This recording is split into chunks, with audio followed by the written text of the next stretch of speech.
Okay. Okay, let's start. So before we continue with the two-stage compensation, we'll look at what happened on Friday, right? I call it what happened because I'm guessing a lot of you weren't able to, proceed a lot. So what we'll do is today, maybe the first portion we'll spend looking at what will be a good way to approach the problem, right? Then you can look at some of the answers, what the answers look like. I'll give you the answers. Then we'll move on to the compensation. If you have any questions, let me know. Okay?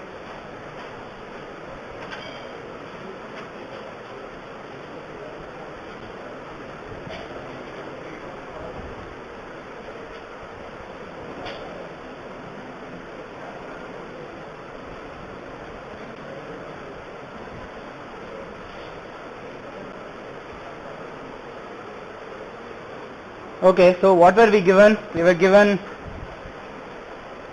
VDD is 3 volts.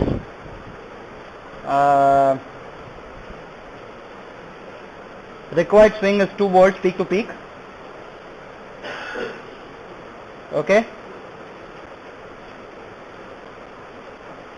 You are given the voltage gain is 2000 and the total participation of 10 milliwatts. Okay, and you're also given some parameters, so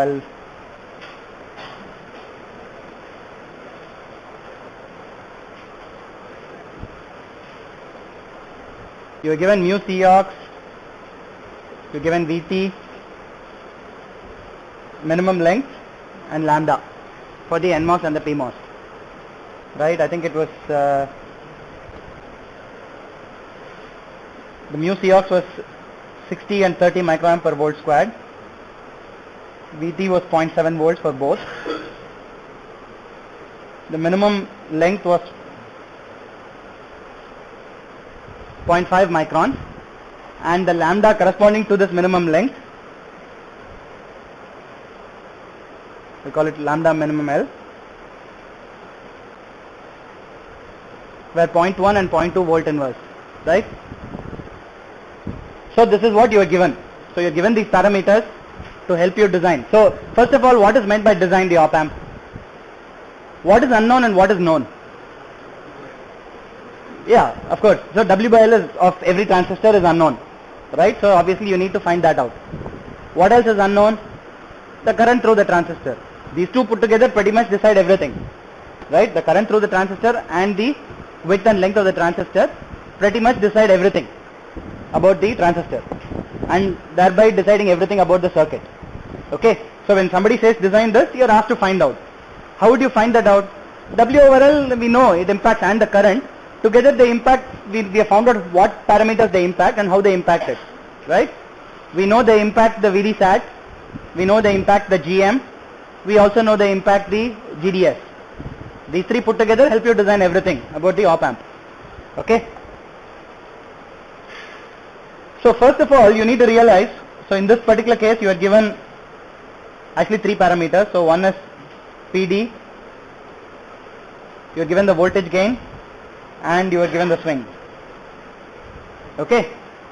So in reality, for just these parameters alone, there is actually an infinite number of solutions. And in many cases, there are, in your design space, there will be several solutions. In some solutions, you may trade off, you may be at the edge of voltage swing, but you may be doing better on gain. You can trade off again, you can increase the power consumption maybe and change these parameters. So in reality, there is no one unique solution.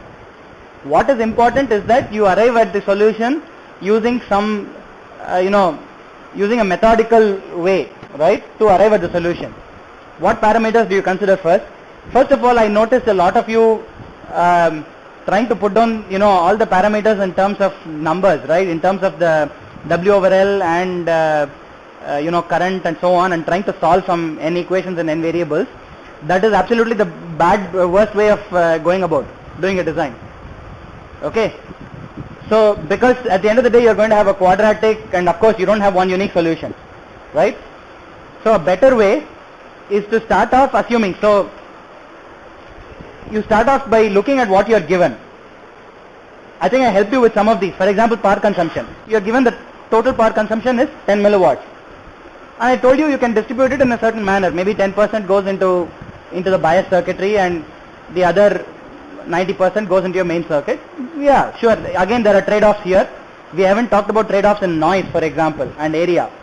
This was a very, very simple, most basic design case. A real design, for example, we are given only 3 specs, right? Voltage gain, swing, and power consumption. We have not talked about noise, right? And again, in noise, we have flicker noise and thermal noise. We have not talked about unity gain frequency. That is, we have not talked about capacitances at all. In this particular case, there are an infinite number of solutions, right? Because let us say you arrive at a solution, certain W over L, certain power consumption. What happens if you increase the W over L? Just double it. What happens to the output swing? Probably reduces because the VD sats reduce. What happens to the gain? Increases. Okay? What happens to the power consumption? Nothing. Right? To first order, nothing. Okay? So in reality, yeah, sure, there are now an infinite number of solutions, but you know that in reality you're going to have capacitance, right? You know you're going to have some effect on definitely on unity gain frequency. Definitely by over designing on your gain, you're definitely going to affect your noise, because noise is proportional to GM, right? So if you over design on your gain, you're going to impact noise. Okay, so that definitely is a trade-off involved. Okay. So what we'll do is we'll try to find out what is a good way of going about this design. So definitely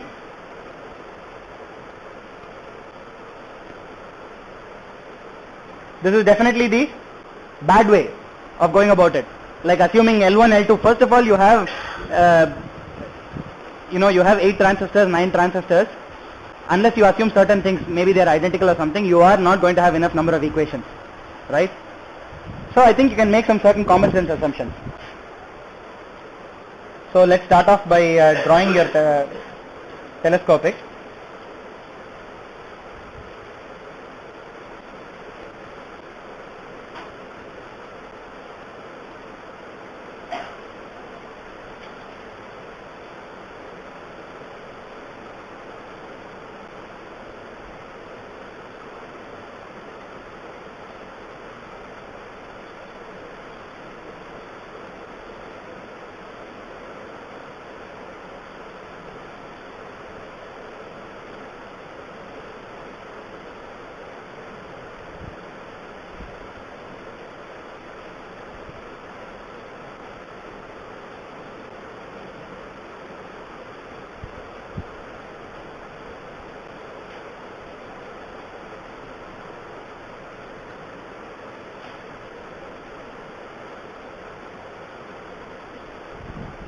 Okay, so we'll call these bias voltages VBN, VBP. We'll call this VB current mirror, maybe VB naught.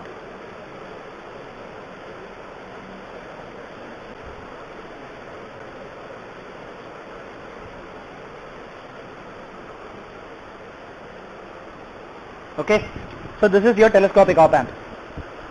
I think you can start off for such a basic design. You can start off with some common sense assumptions. Okay, one such assumption is, at least as far as the signal part goes, you can assume that these are identical. I think that's a fair enough assumption. Okay, if you are doing a more detailed design, you can make a case for why they should not be identical. Okay, in this particular case, yeah, you can make you can say that we'll take them as identical. Okay, the idea is to arrive at a first level design, then optimize from there onwards, right? So you may be worried about noise, you may be worried about capacitance. So to a first level design, for a first level design, you can assume these are identical. Okay, similarly for these guys, you can assume the 4 PMOSs are identical, the 4 NMOSs are identical. I think definitely this is going to look different, right? Most probably this is going to look different. Okay, why is this going to look different? First of all, it's carrying double the current, first of all, right? That itself tells you it's going to look different, right? It's different from the other guys. Second thing, it is just a bias circuit. right? And we know we are not particularly worried about the capacitance at that node, right? At the common node, we are not worried too much about the capacitance. So what we are worried about is noise here and headroom. Those are the two things we are worried about. We are not worried about gains, we are not worried about other things. So definitely that is a special case. Okay? The other thing we are worried about is you are most probably going to have a current mirror here.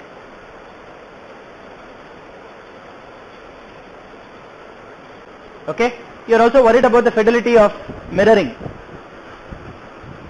Right? In other words, if you are just, in this case, you are just using a simple current mirror, you want a large output impedance. That also you know. Because the output impedance affects other parameters of your op-amp itself, like CMRR. Everybody remembers this? Right? Okay.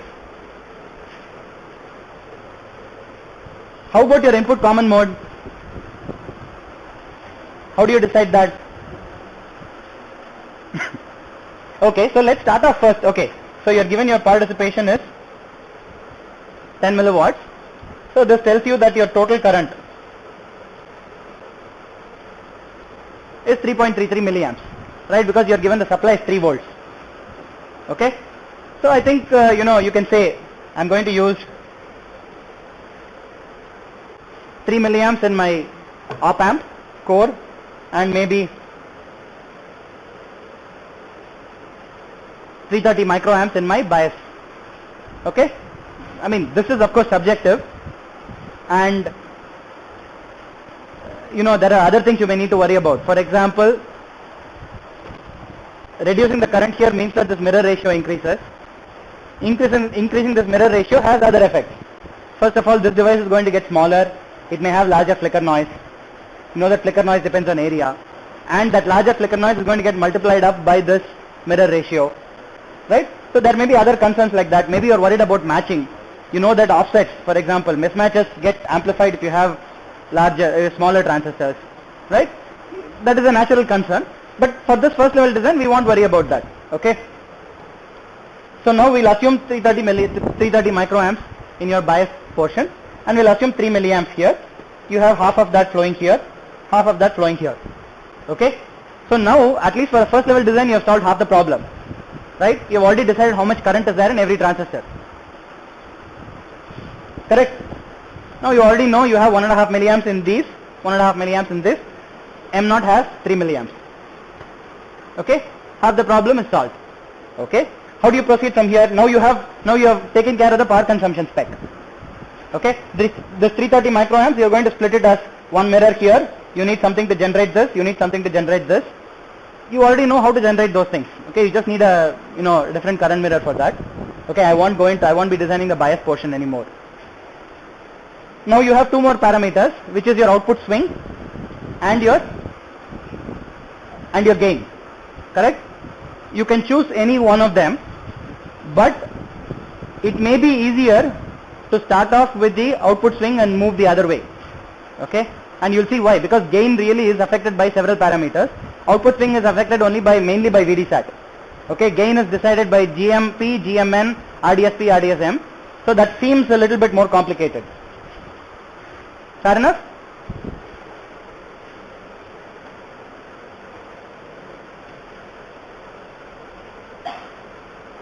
Okay, so we'll start from the swing requirement. First of all, what is the common mode here? It is just VSG1 plus VDSAT 0. M0, there's no problem in biasing it at VDSAT 0. Okay? Because it's just a current mirror, it's just a bias. As long as it has a large output impedance, it has a very good thing. You already know how to design those current mirrors. Okay? So VCM is good. What about VBN? How do you design that? So what is the minimum value of VBN? Minimum value of VBN is VDSAT 0 plus VDSAT 1. Okay? Plus VGS 3. Correct? Yeah. So it is. So you are basically at approximately VT plus 3 VDSAT, and that actually gives you a limit on your output swing, the lower limit of your output swing. Let us assume for now that VBN is biased low enough such that even M1 is also close to saturation.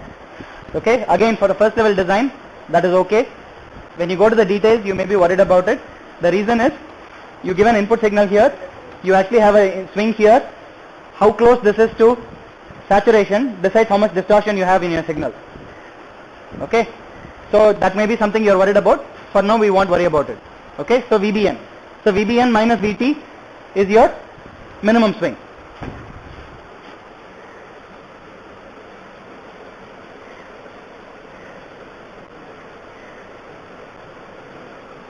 Okay, so I'll say it's 2 VD sat 1 plus,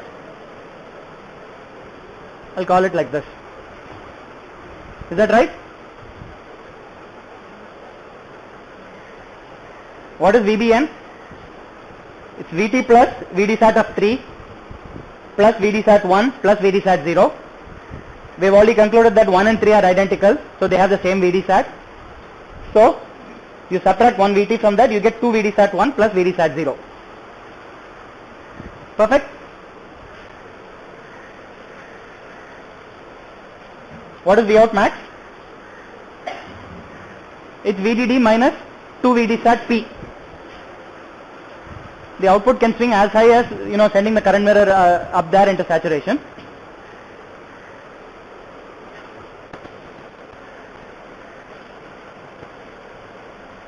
I think it's, let me call it VD sat 5.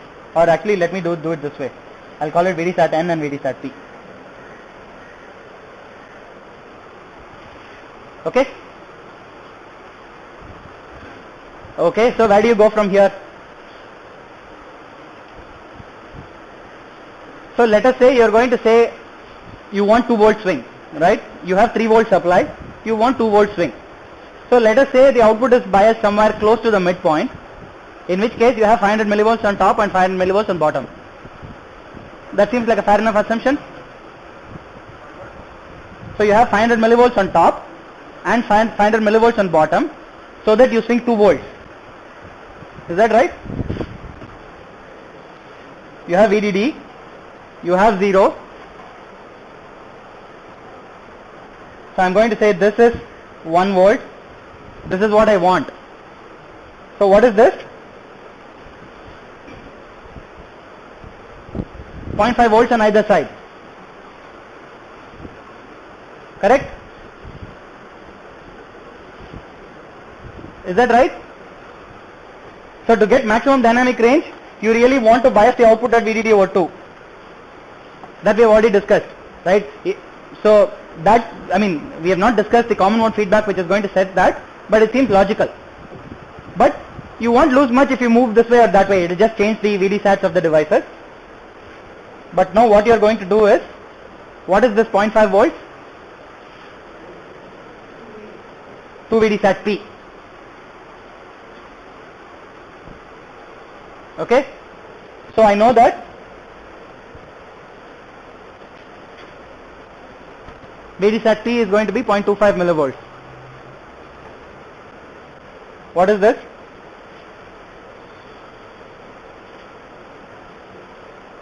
It is 2 VD sat N plus VD sat 0. But to start off with, I'm going to say it's 3 VD sat N. Let's assume that the current source also has the same VD sat. So that tells you that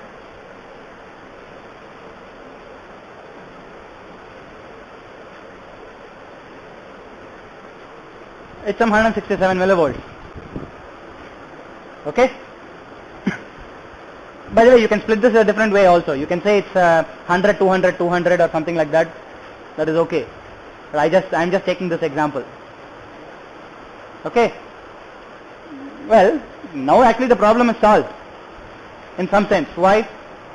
You know the VD sats, you know the current, you can find out the W over L.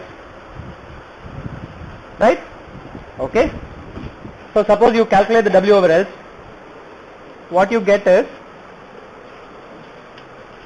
okay, so suppose you put in all the currents, remember to put I0 for the current mirror and I0 over 2 for the rest. Okay?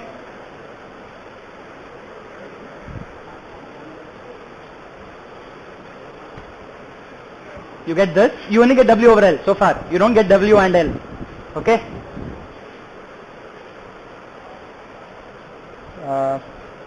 5 to 8 is 1600.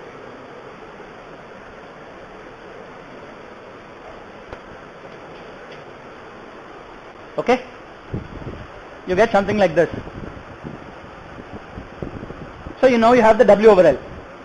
So how do you decide W and L? Well, you have one more parameter, which is your gain. You don't know if you meet your gain requirements. Okay? So what you can do is, you can start off by assuming the lengths are minimum. L equals 0.5. Okay? Is that a fair enough assumption? L equals 0.5 will minimize your area, will minimize your capacitance. Okay? So we can start off by assuming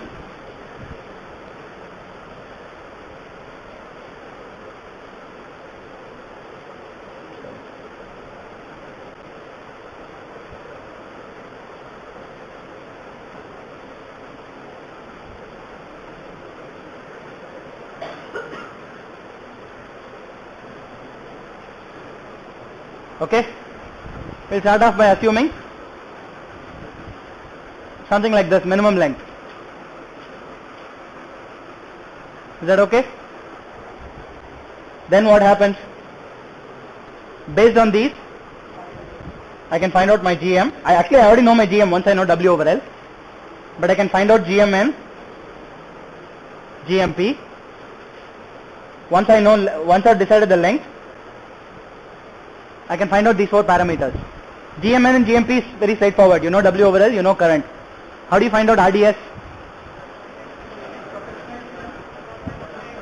Proportional to what? It's 1 by lambda I. No, it's 1 by lambda I. RDS is 1 by lambda I. It's not an into length. Yeah, we'll come to that. Okay, RDS is 1 over lambda I. Right? And I've given you the lambda for minimum length, for 0.5 microns. Okay?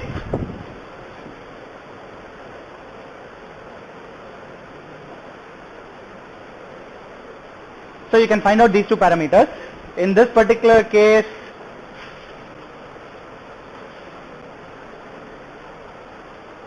GMN is 18 millisiemens, GMP is 12 millisiemens, RDS happens to be 3.33 kilo ohms, and this happens to be 1.67 kilo ohms. Okay? Then what happens? You calculate your gain. Okay? What is your gain? It is GMN, which is GM1 times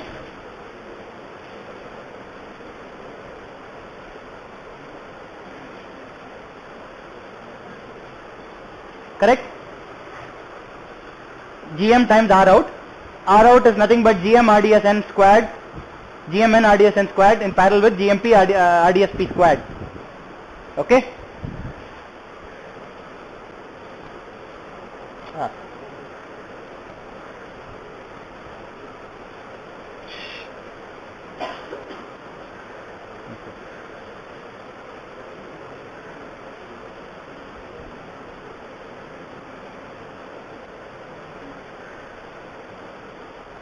So now you can calculate this out. Now I'm going to put in those parameters because I want you to see something.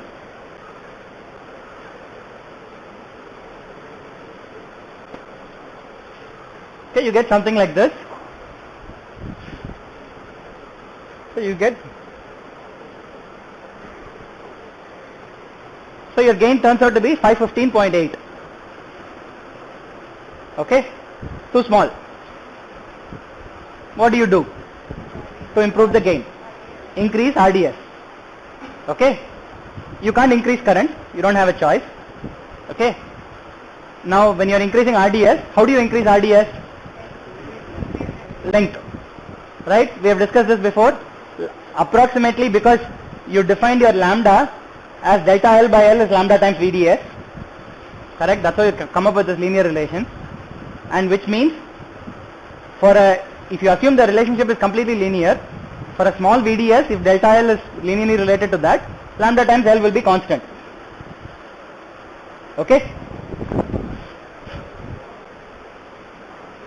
Yes.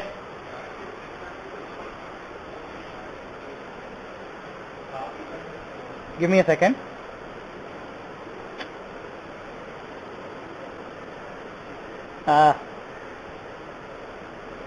Yeah, so RDS is what? Is that right? Okay. Yeah. Okay, I think you're right.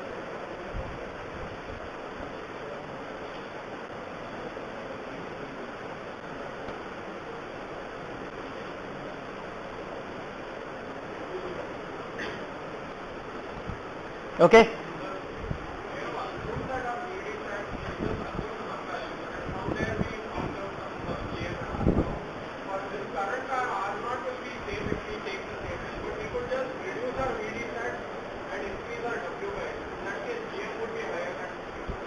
We are going to look at what we are going to do. We'll look at all the options. You are right. You could do that. So let's look at all those options. Okay. The first option is increase RDS. Okay. That is the first option. There are many options now. Right. Obviously, increasing RDS is one option. So what is this? Like something like that, right? Oh, I see. RDS squared. Oh, okay. In this case, then it's very straightforward. Okay. You're right. Okay. What is it? 2060? Something like that? Okay. So in this case, okay, so you end up meeting the spec. Okay. Suppose you didn't meet the spec. Actually, forget about meeting the spec. First of all, there seems to be something, so now you're saying it's 4 times this, right? Okay. So first of all, this is probably not optimal because you have a GM trying to create an RDS. Your output resistance of the NMOS seems to be much larger than the output resistance of the PMOS. Correct? In this particular case, you can't do anything. Okay, because you have already chosen minimum length. So you don't have a choice. But suppose, let's say you wanted a gain of 4,000. Let's take that hypothetical case. Okay? Let's say you wanted a gain of 4,000.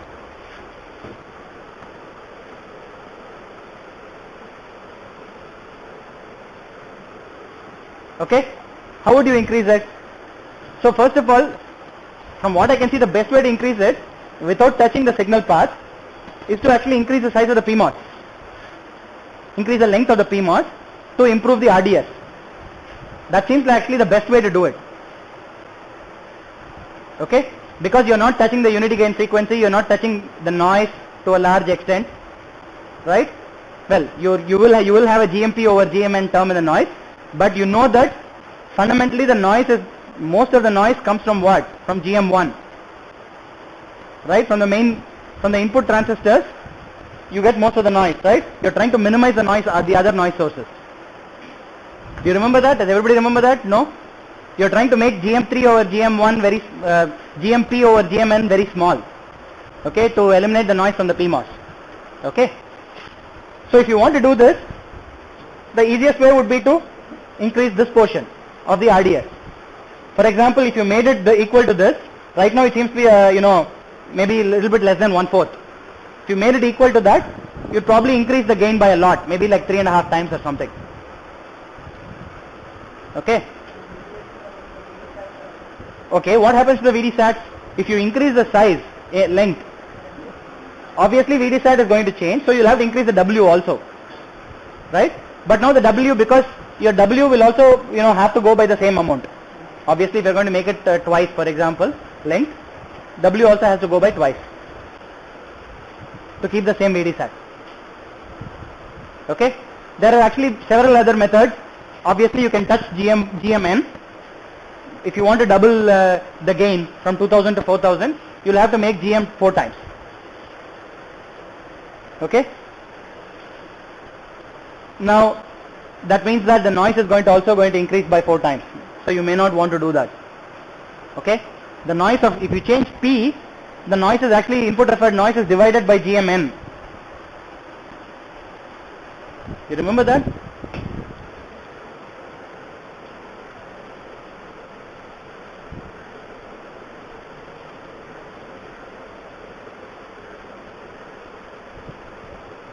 It looks something like this. Do you remember this expression? Right? So your input referred noise, you want to actually in this, okay, sorry, you want to maximize GMN. So the input referred noise actually doesn't, sorry, there is a mistake. Your input referred noise, it will actually get better. Okay, so that is not a problem. The noise will not be a problem. Okay, another problem could be the parasitic capacitances. You need to see whether the PMOS is giving more parasitic capacitance or the NMOS is giving more parasitic capacitance. Okay, that is something you will have to see if you look at, you know, these things in more detail. So we saw that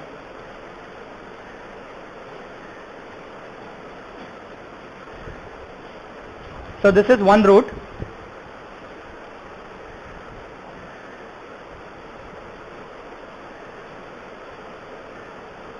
Okay, this is another route. Well, how about if I change the current? Suppose I have the option of increasing the current. Suppose I double the current. What happens to the gain? By how much? By how much? If I double the current, how much does the gain reduce by? By 2. Right? The gain reduces by 2. So obviously increasing current is not the way to go. You probably want to reduce current if at all you want to get more gain. Okay? But the minute you reduce current, you have to worry about the unity gain frequency. In this particular case, probably doesn't matter too much. Okay? Because we have not given you a spec for omega u. Okay? But if you are doing a real design, you will have to worry about omega u. So you have to worry about touching GM. We have looked at many of these things in class, right? When and where we talked about the telescopic op amp, we discussed what will happen if you change current, change W over L of each device and so on. Okay? But in this particular case, it ended up being easy. So you're done with your design actually so far. There are some peripheral stuff. You have to worry about bias, current mirrors, input common mode, VBN, VBP and so on. Those things I'll leave it to you. You already know how to design those things. Okay?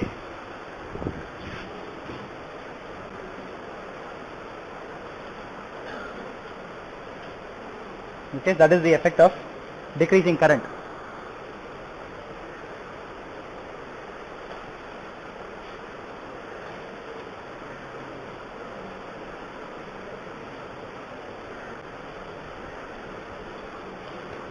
This is the case of increasing either the length or the W over L. You have to see how it affects your parasitic poles. Okay. Okay, so that's it for the op amp design. Okay, so is that clear? So this is actually a much easier way to approach it than, you know, building an equation in some n variables, right? Because you know exactly what's happening in each case. Once you do it, whether you meet the specs or not, you go through this once, assuming certain parameters, you automatically know what you need to do to a first order, right? Let us say you start off with VD-SAT, the swing. VD-SAT, your gain falls short. Then you have 3 options to, you know, you can choose a combination of these 3 options, right? You don't have to choose one in isolation, and in reality you would do that. There are actually other things also branching off from those. You can actually choose different sizes for the cascodes and the main transistor and so on. Okay?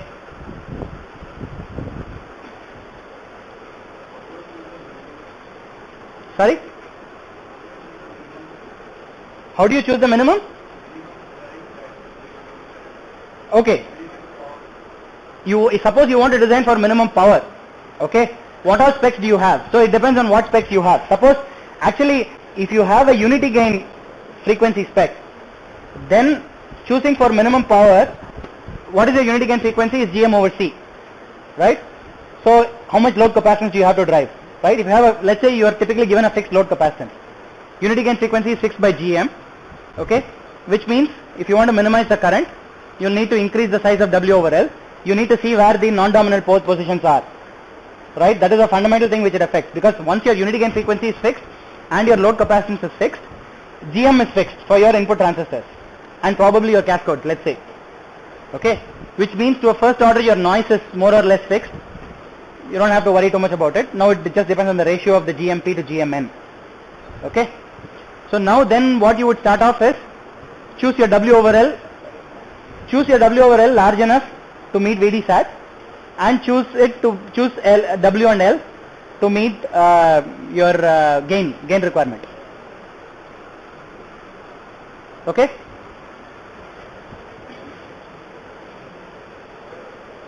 Yes. Yes. RDS increases, GM decreases. Correct. Yes. So how does GM decrease? How does RDS decrease? Or how does, if I decrease current, how does GM decrease and RDS increase? RDS is what? Inversely proportional to current. So if I double the current, RDS is going to become half. What is GM going to become? How does GM behave with current?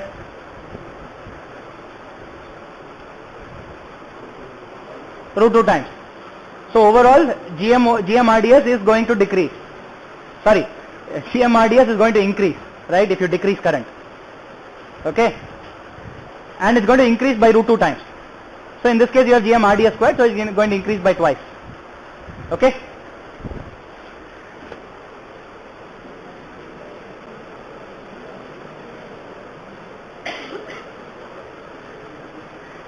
Okay, so let's get back to, does anybody else have any other questions?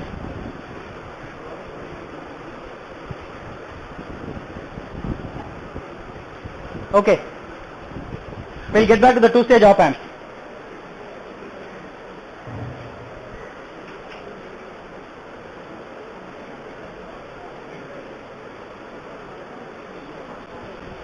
Okay, so we looked at this last class, right? We started off with this two-stage, and you gave me an expression for the overall V out by V in of S. So it had 2 poles and 1 0. Okay, we made some assumptions that the 2 poles are far apart, and we came up with some certain expressions for the first pole and the second pole. Okay, and we saw that most of these poles have some physical significance. So fundamentally what's happening is, in this case I have not shown the 0, maybe I should show that also. Okay, so fundamentally what happens is, you have 2 poles P1 and P2, correct? So one pole moves in, creating the dominant pole. P1 moves in, because now you're adding the Miller capacitance. P2, it turns out, moves out. Okay, so you're actually getting closer and closer to the dominant pole compensated case. Okay, so you get one dominant pole P1, and then you get an omega u which is approximately GM1 over C, which is what you wanted. Okay, and so you have 2 LHP poles. Now we also saw that you have one RHP 0, a right half plane 0, at GM2 over C plus GM2 over C. Okay, and we saw that actually has a big impact on your phase margin, right? Because an RHP 0 in general is bad, because it not only stops the gain from hitting 0, right? Ideally once you hit 0 you're okay, but this one, the 0 in general stops your magnitude from hitting 0, and it actually adds phase, subtracts phase from your system. So your phase is actually reducing even faster, correct? This is your term. Okay, so you want to do something about the 0, so we know it's actually making things worse. So there are actually a couple of things you can do. The first thing you would like to do is, you would wish that the 0 weren't there, right? That's the first case. If the 0 wasn't there, definitely it would be a lot better. Okay, so let's look at that case.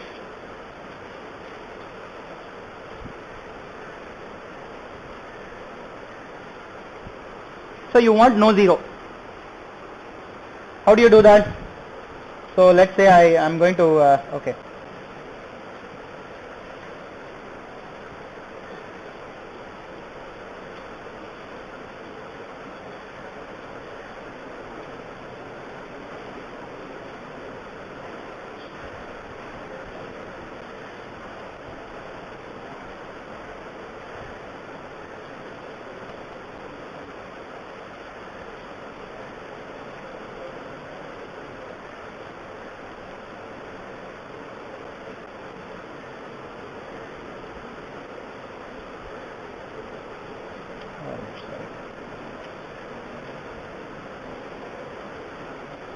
You have VD here.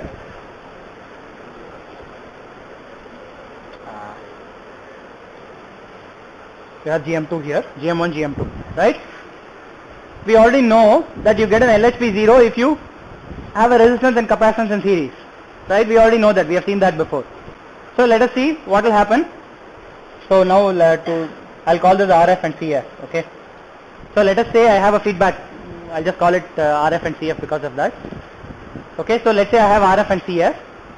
Now you can go ahead and calculate the transfer function of this also.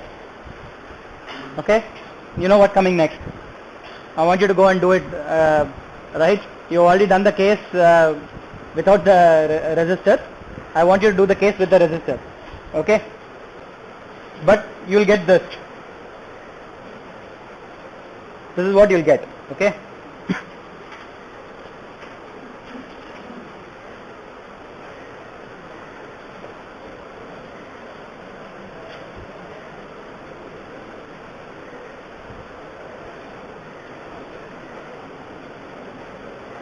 You'll get one pole P1 at GO1 GO2 over GM2 CF approximately. Okay, so for example you can make assumptions like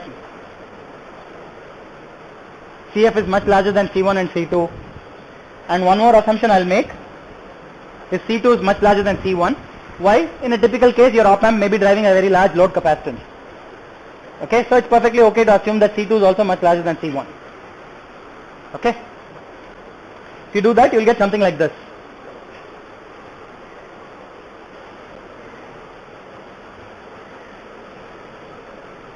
You will get your second pole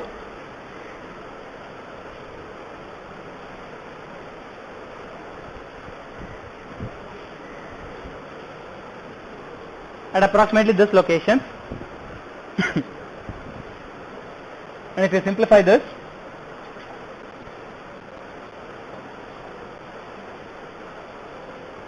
it happens to be GM2 over C2 approximately. Okay, if you put in those, CF is much larger than C1, C2 and C2 is much larger than C1, you will get something like this. I want you to verify all of this. Okay. Now the interesting thing is, in the earlier case we had 3 capacitors, right, but we only had 2 poles. Why? Because those capacitors were in a loop, right? So you only have 2 independent nodes. Now in this case you have actually broken that loop, right, by adding that RF feedback resistor. So now it turns out you're going to get a third pole. Okay, approximately at 1 over RF C1. Okay,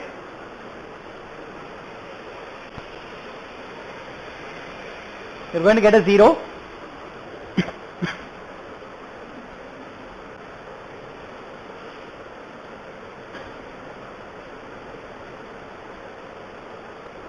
at this point.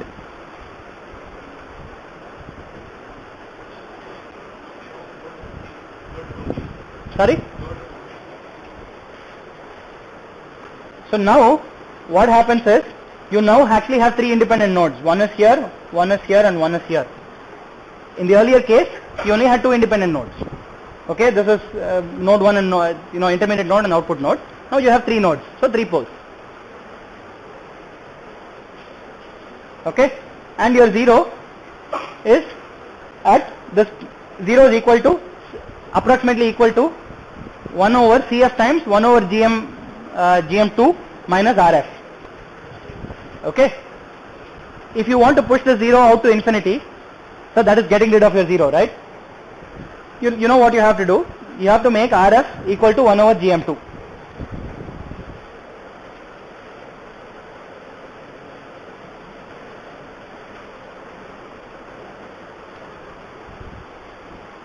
Okay, and once you put this condition, you can find out what happens to this. So let's see what happens to P3. Okay,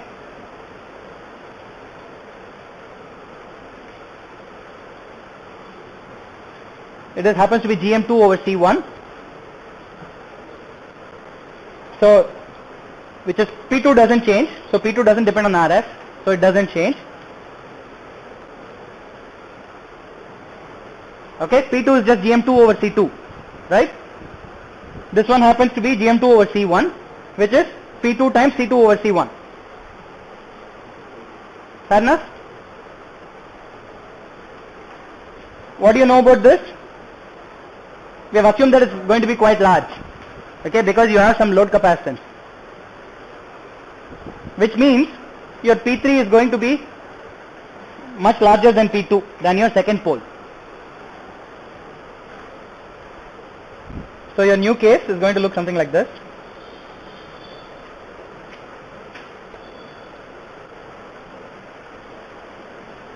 So you had something like this and you had a 0. What you're going to do is, you're doing this,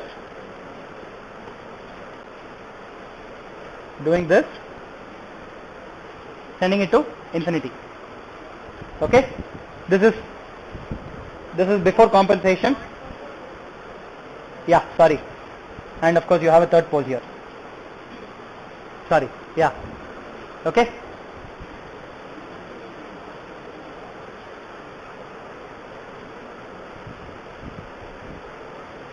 So let me show it somewhere here. So you have a third pole. Okay? By adding RF.